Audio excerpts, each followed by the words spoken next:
You've probably seen it on the internet. Someone basically insults you and saying that you can't complain about it because he's just exercising his First Amendment right to free speech, even if he doesn't live in America. A lot of people seem to misunderstand the freedom of speech and the First Amendment of the United States Constitution. I'll be talking about free speech in terms of America because that's where I live. Where you live, it's probably different. Actually, it's probably most definitely different. The First Amendment of the United States Constitution is the first one because it's the most important. It grants us the right to free speech, which is generally important to stopping oppressive regimes, and is often the first one that an oppressive regime will try to attack. Worded exactly as it is in the Constitution, Congress shall make no law respecting an establishment of religion, or prohibiting the free exercise thereof, or abridging the freedom of speech, or of the press, or the right of the people to peaceably assemble, and to petition the government for a redress of grievances. That's more or less it. Let's talk about what that actually means, or what it's supposed to mean. See, here's the thing. Most of the amendments to the United States Constitution were written away to be interpreted to pretty much any time. Sometimes times that the people who wrote them couldn't have possibly imagined. And for that reason, you shouldn't be surprised when people do interpret them in less than ethical ways. The 14th Amendment was made after the American Civil War that more or less stated that people have equal protection under the law no matter their race, sex, or etc. Somehow we got the concept of corporate personhood out of this.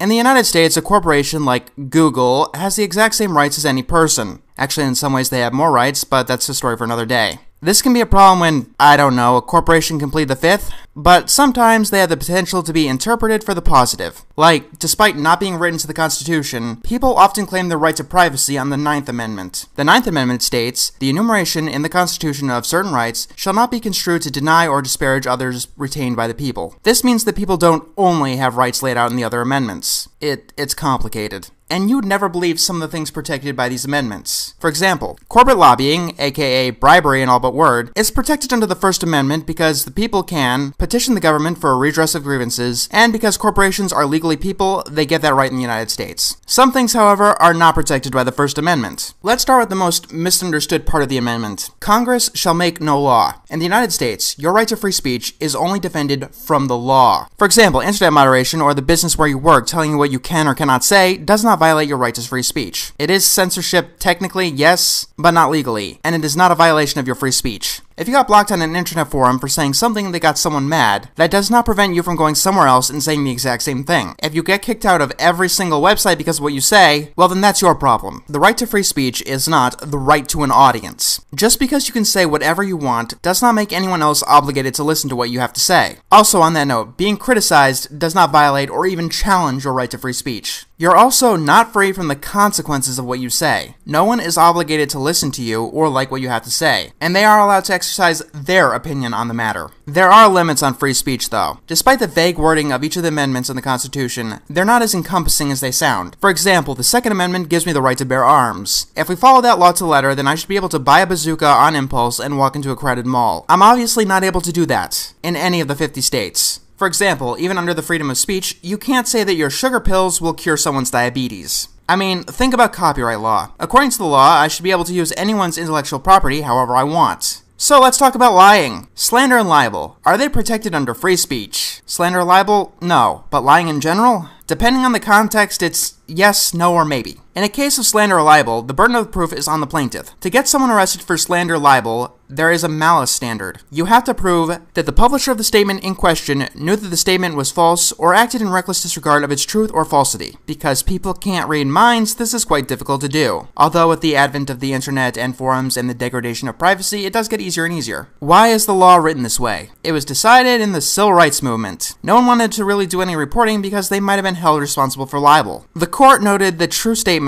may not be said if the law went the other way out of fear that anything they said could have later been proved to have been false. Don't take this as an invitation to go lying about people either. The law can be changed the other way too if it becomes problematic enough. But keep in mind, an all-encompassing freedom of speech does have its own set of problems. No news source in the United States is legally obligated to tell you the truth. They can tell you whatever the hell they want, and it's totally legal.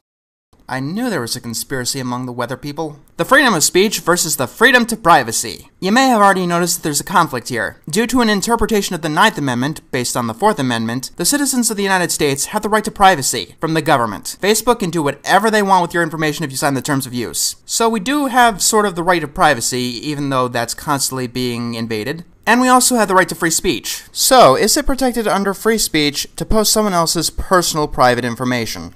Not usually, no. You can sue someone if they publish private information that is not of legitimate concern. Its disclosure must also be highly offensive to a reasonable person. So yes, posting someone's home address and telling people to beat the shit out of them is illegal. And once again, the law is open to interpretation. For example, if you report that someone is homosexual and they actually are homosexual, several things could happen. If, say, that person was fired and harassed because of this fact that is not of legitimate concern, then yes, they do have the right to sue you for that. If the person is totally okay with it and they feel that they don't have to be secretive about it, then they're most likely not going to sue you. The best way to avoid getting sued, do not publish private information that no one should give a shit about. What would be a legitimate concern? I don't know, the location of someone planning to blow up a building? They have to be in immediate danger is what I'm saying. Obscenity and hate speech. Welcome to the most controversial part of free speech. In this argument, there are extremists on both sides of both arguments. So, are hate speech and obscenity protected under the First Amendment? Once again, yes, no, maybe, I don't know, and it varies. Let's start with obscenity. If it were completely protected by free speech, anyone could put anything on television at any time, including child pornography. With obscenity enforced to the maximum, then the media would be subject to following the political and social trends of the time to the absolute. This could be a problem in, say, the civil rights era. The debate is finding a comfortable place between the two. And hate speech. By definition, hate speech is inflammatory statements made directly or indirectly towards a group based on said group's race,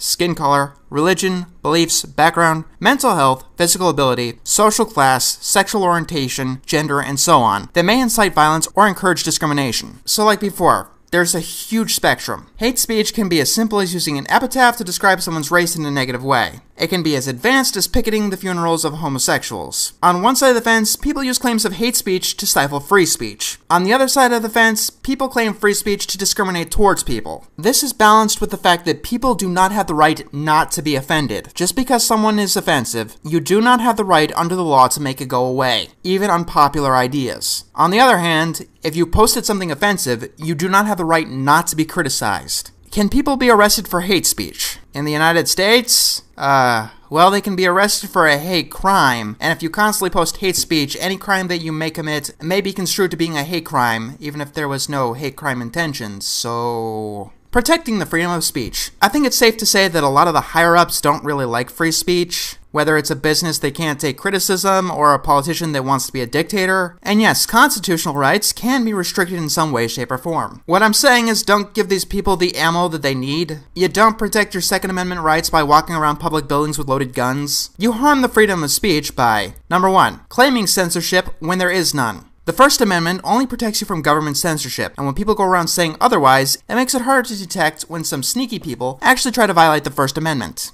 Demanding censorship. It works both ways. Slandering someone. You have the right of free speech. If by some quirk you have the right to lie about people, don't be surprised when people get angry enough to try to take away the latter and do damage to the former. Claiming malicious actions to be under free speech. If you do keep using hate speech, people within the group you're hating will be less inclined to defend the freedom of speech, especially if it leads to legitimate discrimination. There's a reason that, due to a recent poll, 33% of Americans think the freedom of speech goes too far. Obscenity for the sake of obscenity. Pretty much the same reason as above. It makes the freedom of speech less desirable, assuming that you have the right to an audience. So say if you've got a website so inflammatory and slanderous that no web provider wants to host it anymore, maybe you should realize that no one actually wants that speech around. Assuming that you have the protection from criticism. If you do an action purely to exercise your free speech rights, and get angry and defensive when people use their free speech against you, well, the best argument against something is a terrible one for it. And the people who do this are the worst arguments for free speech in the world. Posting people's private information. This should be more or less obvious. Like, don't do this, buddy. Yeah, you can do any of these under the right of free speech. If you want to keep it as you champion it, though, you won't. The more people who use hate speech, the more demand there is for hate speech legislation. You see what I'm saying? Freedom of speech is a powerful tool, and when stupid people use power tools, they often get hurt.